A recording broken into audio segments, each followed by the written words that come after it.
আজকে মজার একটি ভর্তার রেসিপি নিয়ে চলে আসলাম।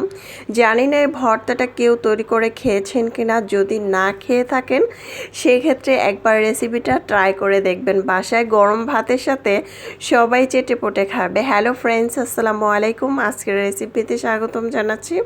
প্রথমে আমার গাছ থেকে আমি পুঁই শাকের পাতাগুলো ছিঁড়ে নিয়েছি। এটা হচ্ছে আমার বারান্দায় আমি গাছ লাগাইছি, সেখানে কিছুটা পুঁই শাক হয়েছে।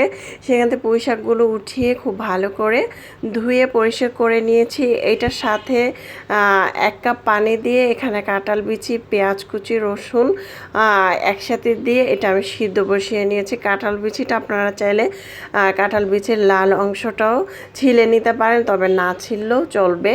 এখন আমি ঢাকনা দিয়ে ঢেকে এটাকে সিদ্ধ বসিয়ে দিব।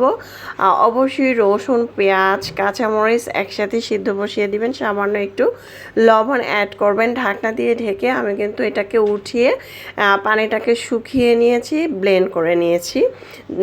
যদি আপনারা ব্লেন্ড করতে না চান পাটায় বেটে নিতে পারেন, অথবা হাত দিয়ে বেটে নিতে পারেন, মানে মেখে নিতে পারেন। আর এখানে চুলায় একটি প্যান বসিয়ে 2 থেকে 3 টেবিল চামচ তেল দিয়ে তেলের মধ্যে পেঁয়াজ কুচি, রসুন কুচি, শুকনো মরিচ, তারপরে 1 চিমটি আস্ত জিরা অথবা পাঁচফোড়ন দিয়ে পেঁয়াজটা খুব ভালো করে ভেজে নিয়েছি। সুন্দর একটা ফ্লেভার আসার পরে কিন্তু আমি যেই কাঁঠাল বিচি, তারপর হচ্ছে পুঁই শাক আমি ব্লেন্ড করে নিয়েছি, এটা খুব ভালো করে আমি কিন্তু এটা তৈরি করে নিয়েছি। আর এটা খুব ভালো করে রান্না করে নিয়েছি, দেখতে পাচ্ছেন।